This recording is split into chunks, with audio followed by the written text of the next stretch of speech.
कि इन दिनों भारतीय बाजारों में मक्का के भाव एकदम निचले स्तर पर चल रहा है। कल भी देखने को मिला था कि खंडवा मंडी में मक्का के भाव 800 से 900 रुपए प्रति क्विंटल बोले गए। किसानों ने हाईवे तक जाम किया, लेकिन मक्का के भाव में तेजी नहीं बनी। पुलिस ने बड़ी बेमशक्कत के बाद स्थिति को संभाला और किसान दो भाइयों ने लंबे समय तक हाईवे को जाम रखा। लेकिन मंडी में मक्का के भाव की बात करें तो मक्का के भाव में कोई सुधार देखने को नहीं मिला। व्यापारियों ने कहा कि नमी वाले मक्का के भाव बेहद ही डाउन है। हालांकि सूखी क्वालिटी के मक्का के भाव की बात करें तो खंडवा मंडी में 1600-1700 रुपए प्रति क्विंटल है। वहीं गिलीन मक्का के भाव की बात करें तो 800 से 900 रुपए प्रति क्विंटल बोले गए, जिसका विरोध कल देखने को मिला। देश भर की लगभग मंडियों में यही हालात हैं।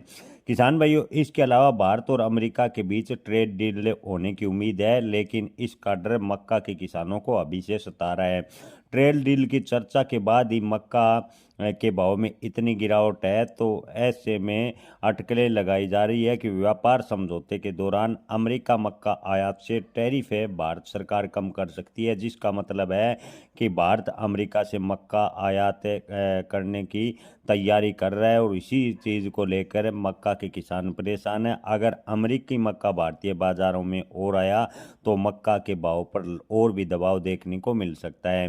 किसान भाइयों, आपको बता दें कि मक्का की एमएसपी की बात करें तो 2400 रुपये प्रति क्विंटल है, लेकिन किसानों को इन दिनों मजबूरी में औने पौने दाम यानी 700-800 रुपये प्रति क्विंटल के हिसाब से मक्का बेचना पड़ रहा है। अगर व्यापार समझौता हो जाता है और अमेरिका मक्का भारतीय बाजार में आना शुरू हो जाएगा तो भाव और भी गिरेंगे और किसानों को बड़ा नुकसान उठाना पड़ेगा।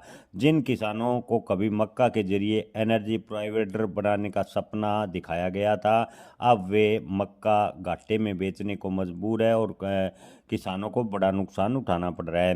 अंतर्राष्ट्रीय मार्केट की बात करें तो अमेरिका लगभग 35% मक्का अंतर्राष्ट्रीय यानी विश्व का उत्पादन करता है। वहीं विश्व में भारतीय मक्के उत्पादन के हिस्से की बात करें तो लगभग 3% है, यानी भारत के मुकाबले अमेरिका मक्का उत्पादन ज़्यादा करता है।